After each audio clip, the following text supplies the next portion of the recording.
Okey. Saya datang, saya nak tengok kedai yang saya makan hari Rabu lepas. Saya nak turun hari Rabu lepas. Saya makan kedai depan ni lah. Padang. Restoran Padang. Padang ni. Di restoran kedai sini. Dan pada masa itu saya ditunjukkan ada notis ada 21 kedai di sini diberi notis untuk ambil tindakan, dan kalau tidak mereka akan runtuhkan bangunan ni. Jadi saya ucapkan terima kasih juga kepada pihak Majlis Perbendaharaan Shah Alam yang nampaknya peka dan juga mendengar rintihan rakyat, dan saya dipahamkan kedai ni buat masa ini dia masih belum tidak diganggu. Tetapi saya juga dimaklumkan bahawa arahan telah pun diberi kepada semua kedai-kedai penyajian kecil ni. Saya dimaklumkan supaya tidak boleh berniaga selama 1 minggu. Selama 1 minggu. Jadi ini persoalannya, mengapa nak menghalang peniaga-peniaga ni berniaga selama 1 minggu. Kesian peniaga ni baru lepas pandemik COVID-19, baru nak mula bernapas. Tiba-tiba bila isu ini timbul, akhirnya yang menjadi mangsa ialah kepada peniaga-peniaga kecil. Soalnya hari ini ialah mesti dibezakan di antara laporan dan rasa tidak puas hati rakyat, bukannya kepada peniaga-peniaga yang tidak berlesen ini, tetapi ialah kepada kedai-kedai, toke-toke judi yang jual aktiviti-aktiviti haram ini yang rakyat dan yang rakyat tak puas hati. Maksudnya apa yang mereka cuba kata bahawa kuman seberang laut nampak, gajah depan mata tak nampak. Sekarang ini dah bila isu ni timbul, dah nampaklah gajah depan mata ni. Apa yang kuman seberang laut tu pun nak diambil tindakan ni pasal apa? Ini persoalan yang pertama. Yang kedua, saya juga dapat maklum besok katanya Majlis Perbendaharaan Shah Alam akan mengadakan satu perjumpaan dengan peniaga-peniaga, nak menerangkan kepada peniaga-peniaga cara memohon lesen dan sebagainya. Jadi bagus, saya ucapkan tahniah tindakan yang dibuat. Tetapi soalannya, mengapa sekarang baru nak buat? Ini orang kata kerajaan kong kali kong ni, kerajaan Perikatan Harapan ni, daripada memerintah daripada kat federal, hari ini telah pun runtuh. Kerana apa dia runtuh hari ini kerajaan Perikatan Harapan? Kerana kerajaan kong kali kong, kerajaan yang tidak tahu nak mengurus negara. Hari ini dia Negeri Selangor, kerajaan Pakatan Harapan, kerajaan yang tak pandai nak mengurus negeri. Apa sepatutnya dibuat ialah, kalau saya dia kerajaan Negeri Selangor ni ataupun nak sekolahkan Menteri Besar Negeri Selangor ni, apa dia patut buat? Bila isu ni timbul, langkah yang pertama, jangan nak mengugut gerai-gerai. Kalau nak buat macam besok punya program, patut dia buat 2 hari lepas. Bukan dah diugut, diambil tindakan bila rakyat bangun melahirkan rasa tak puas hati. Saya berbangkit di dalam parlimen, baru nak ikut prosedur yang betul. Jadi ini yang saya kata, ini kerajaan kong kali kong. Kalau tak reti nak mengurus kerajaan, zaman jadi mangsa ialah kepada rakyat di Negeri Selangor. Ini kerajaan Pakatan Harapan. Jadi sebab itu saya nak minta kena buka lah kedai ni. Seminggu nak tutup. Peniaga ni makan, orang kata kais pagi makan pagi, kais petang makan petang. Mengapa isu yang ditimbulkan oleh siapa nama dia? Syahri Janggut. Sari nama dia. Asri ini bukannya masalah peniaga kecil ni. Jadi saya nak minta supaya berilah mereka ni berniaga. Dan jangan ugutlah peniaga-peniaga ni, tahu pisau mentimun di tangan kuasa kerajaan negeri dan juga Majlis Perbendaharaan Shah Alam. Tapi janganlah nak menggunakan kuasa yang boleh mengganggu kehidupan rakyat. Jadi saya nak minta lah, bagi pihak berniaga ni, benarkanlah mereka ni berniaga. Mereka dah lama berniaga. Dalam masa yang sama, buatlah besok, buatlah ceramah, ajar mereka ini, bagi lesen baru dan sebagainya. Bagi tahu mereka. Tapi jangan menghalang mereka ini untuk terus berniaga. Dalam masa COVID-19 dah berapa lama tidak boleh berniaga. Baru nak boleh berniaga, ada gangguan lagi. Jadi soalannya sekarang, mengapa kalau kerajaan negeri nak buat, patutnya dia kena buat ceramah ataupun panggil peniaga-peniaga di seluruh negeri Selangor. Bukan hanya di Sungai Buloh saja. Banyak lagi di tempat-tempat lain. Jadi dasar ni, yang kata bila jadi kerajaan, yang penting ialah bagaimana dasar itu dibuat dan pelaksanaan dasar. Ini yang patut kerajaan negeri fikir. Itu yang pertama. Yang kedua, kita juga faham dua kuasa yang berbeza.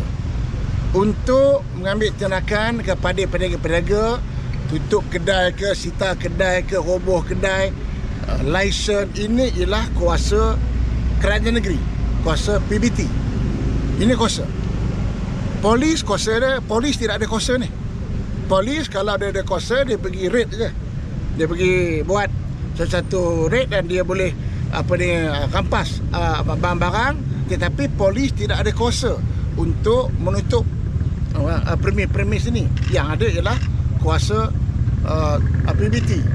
Jadi kita harap bahawa mana premis perniagaan yang polis telah pun serbu ini, PBT kena tarik terus lesen dia. Ini kadang-kadang rakyat dia kadang heran. Baru bila satu-satu kedai itu kena diserbu oleh pihak polis, oleh pihak immigration, agensi pusat, dia agensi penguasa pada pusat, minggu depan buka balik kedai ni. Sebab apa kedai ni boleh buka? Sebab lisennya tidak dibatalkan. Jadi saya nak minta Nenek Selangor ni khususnya, mana-mana premis perniagaan, bila ada pihak berkuasa membuat serbuan, mesti dibatalkan lesen ini. Tutup kedai itu. Bukannya tutup gerai ini. Patutnya mana kedai yang diserbu oleh pihak berkuasa ini tadi, yang ada jawatan kuasa bersepadu, itu patut disuruh tutup. Dan lisennya itu digantung dulu. Sehingga kes-kes mahkamah jika ada, barulah dah selesai, barulah kalau nak bagi dia buka balik. Ini lain yang kena serbu, lain pula yang kena tutup kedai.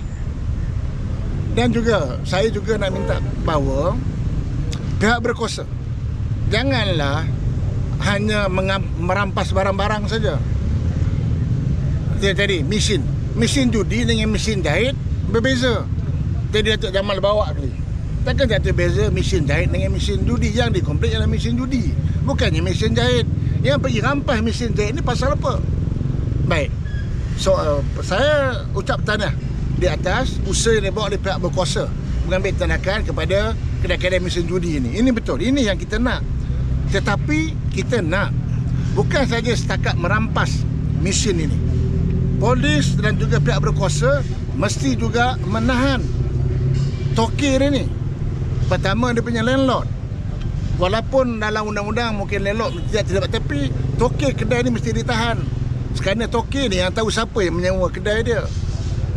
Jadi saya tak tahu lah. Setakat ni yang saya tengok, tokir-tokir ni belum lagi didakwa. Pegawai Majlis Bandaran Shah Alam saya tengok dah ada yang telah ditahan oleh SPRM. Tokir ni mana? Tokir ni yang patutnya yang dihapuskan.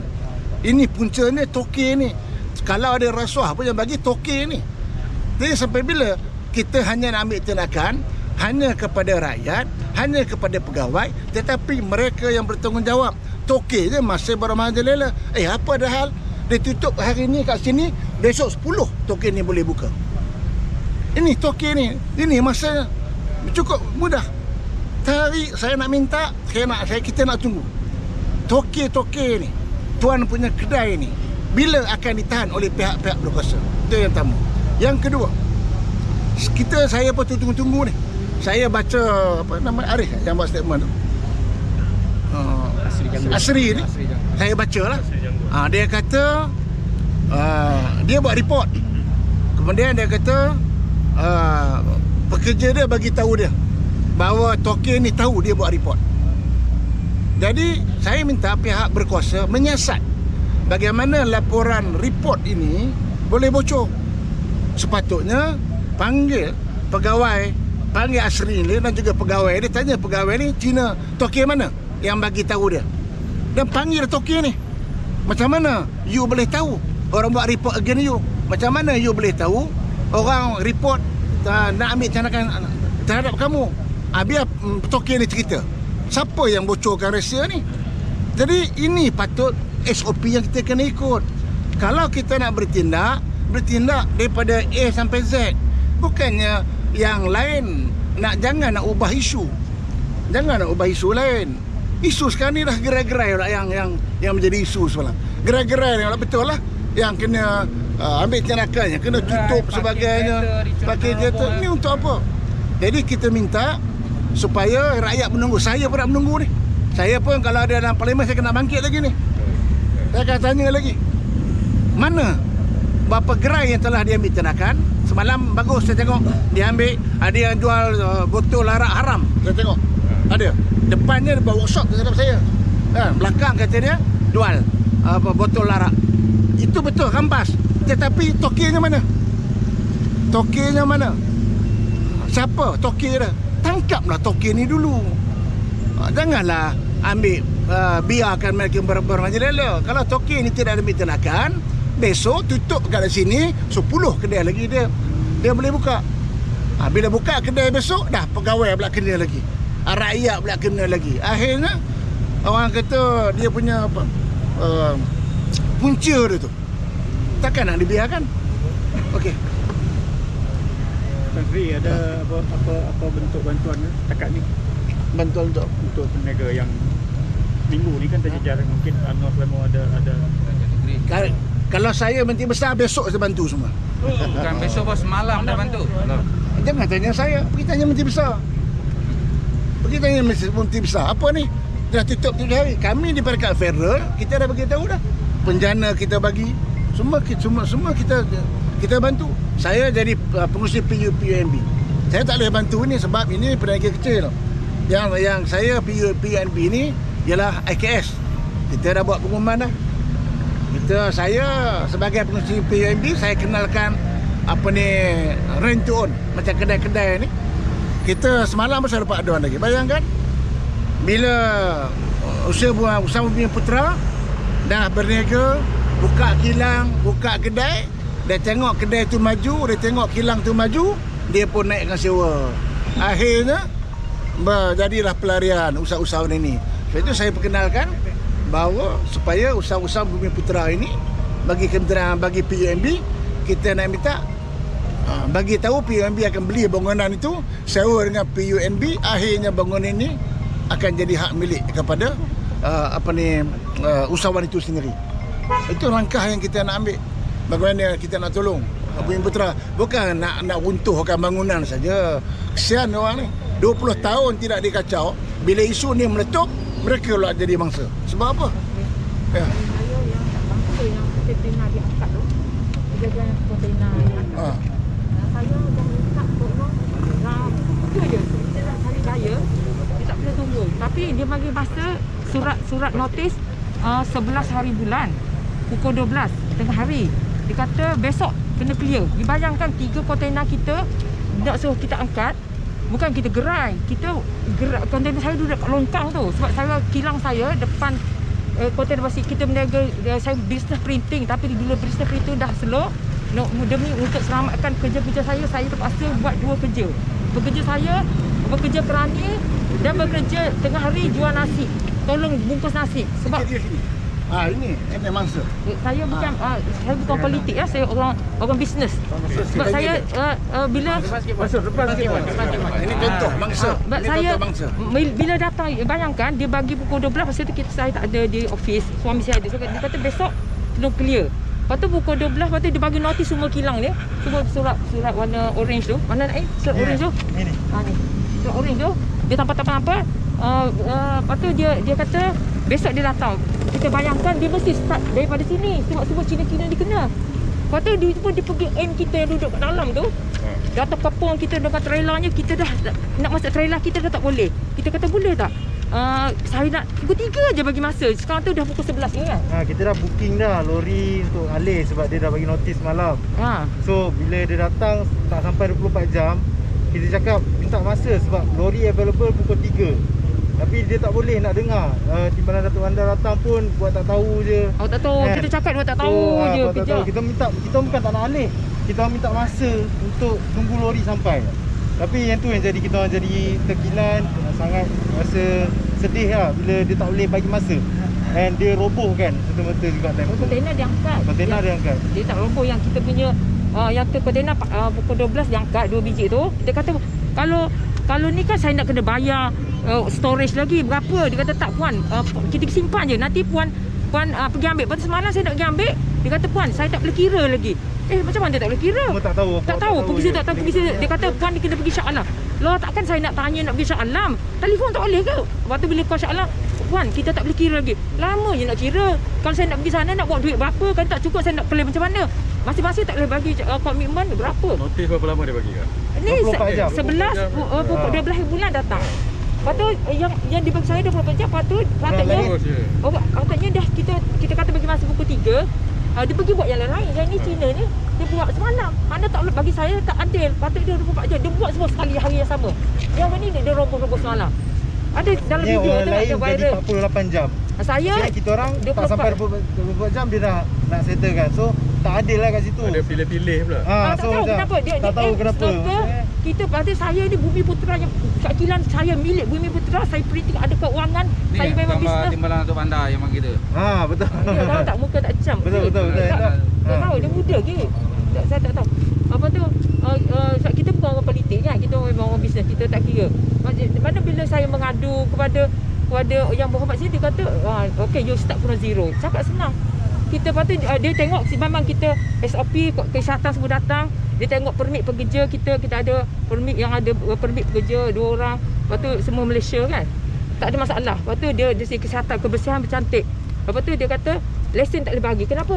Sebab kilang lesen sebab orang kata kita tak mohon lesen. Kita mohon berapa kali kata puan tidak akan dapat lesen sebab duduk kat kilang. Lepas tu saya teringat semalam Cina ni dia roboh ni, saya kata you ada lesen ke? Ada. Macam di Cina dia belum di kilang juga ni. Di Cina dah lama ni. Masa dia datang saya tak teringat Cina ni. Bila semalam dia roboh extension dia, saya berhenti. You ada lesen ke? Ada. Dah lama ada lesen. Macam ni boleh. Saya bukan nak suruh dia baras Cina ni. Biar semua boleh menjaga. Bagi kita dengan saya bekerja ni bukan untuk diri saya. Kita dengan pekerjaan saya buat pelan-pelan pekerjaan saya bagi pada Bumi Putera, bagi budak-budak kita bekerja. Bukan untuk diri saya. Saya dah bersih 30 tahun. Anak saya daripada kecil sampai dia pun jadi usahawan. Pengganti saya, anak-anak saya ni. Memang bisnes saya daripada printing. Saya cakap 2 kerja. Maknanya printing jalan makanan untuk survive. Sebab kagak ekonomi kan. Kita macam mana kita nak teruskan hidup dengan pekerja saya yang kerja berlama saya. Berapa pekerja ada? Pekerja yang lama pekerja saya ada 6 orang. Ada pekerja saya sampai 20 tahun lebih dia bekerja. Saya kan saya nak buang dia macam tu. Kita macam ni kita buat ambil makan. Asal saya letak payung je. Dan lama saya fikir kita buat extension sikit. Extension pun boleh bergerak, ada roda. Kita fikir. Waktu suami kata kita buat kontena. Kalau SF kata tak boleh, kita angkat. Sebab kontena aku boleh angkat. Kita jaga kebersihan. Kalau tak ada kotor macam ni. Tempat saya memang bersih. Kalau boleh melawat kat situ dalam tu. Kita dah banyak kali berapa ribu dia awak kakak rugi?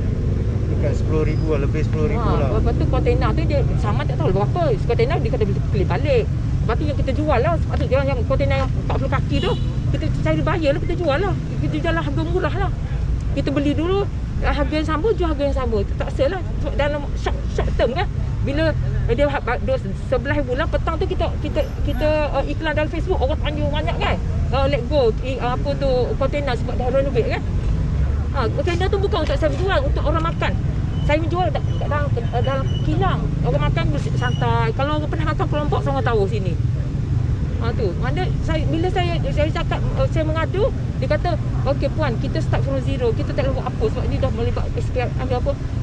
Tak ada siapa nak bela, tak ada siapa. Kita anak buah nak kata, "Puan, tolong lanjutkan pukul 3 jam lagi je." So kan esok dia panggil untuk pemutihan kan. Tetapi kita punya dah kena roboh dah. Orang lain orang lain ada je. tu macam jadi rasa macam dah settle roboh, lepas tu baru nak bagi benda tu kan. Sepatutnya ada budi bicara lah. Kita bukan tak nak alih. Kalau saya nak alih lah. degil nak alih boleh lah. boleh. Saya kata, okey, kalau saya kata kalau pukul 6 ni tak alih, okey, yang cut. Hari yang sama, bukan saya kata besok boleh tak? Tak ada hari yang sama. Lepas tu bila dia kata lesen tak bagi, kata ni yang ni boleh jadi. Dah lama ni, saya tak nak memburu-buru, tak ada pergi tarik orang di pinjam. Saya tak nak, bagilah pulang ke saya. Dulu sebab dia tak bagi lesen sebab alasan ni kedai dia kilang. Yes. Dia kata semalam. Masa dia bahagian semalam macam-macam bahagian datang. Bahagian apa tu kesihatan, dia kata, "Oh puan, akak pergi sewa kedai lah. Sewa kedai kita sewa bukan murah, RM5,000. Ini kilang saya sendiri, saya tak boleh sewa dah, saya tak ada loan, tak ada apa, anak saya buat kerja Dia je." buat kilang lah sana ni. Kilang ni, kilang. Kilang ni industri, ini kedai. Ini kawasan kedai. Ini kilang. Kilang, light industrial. Soalnya mengapa orang lain Ada yang dapat. ubah suai kilang boleh jadi kedai, boleh jadi restoran, boleh dapat lesen. Mengapa kakak ni kilang yang sama ubah suai? Kilang Kita ambil separuh je. untuk separuh buat printing, separuh nak buat kedai makan. Soalnya mengapa tak boleh? Belum kita okey lah mungkin tak boleh. Lepas tu saya teringat saya lalu semalam ni di sini ni. Saya berhenti kata, dia ada lesen ke? Ada. Sudah 20 tahun ya. Saya pun diam je. Dia macam nak aju lah. Tak tahu kenapa. Itulah, terima kasih. Okey, jangan masalah, tolong. Okey? Okay.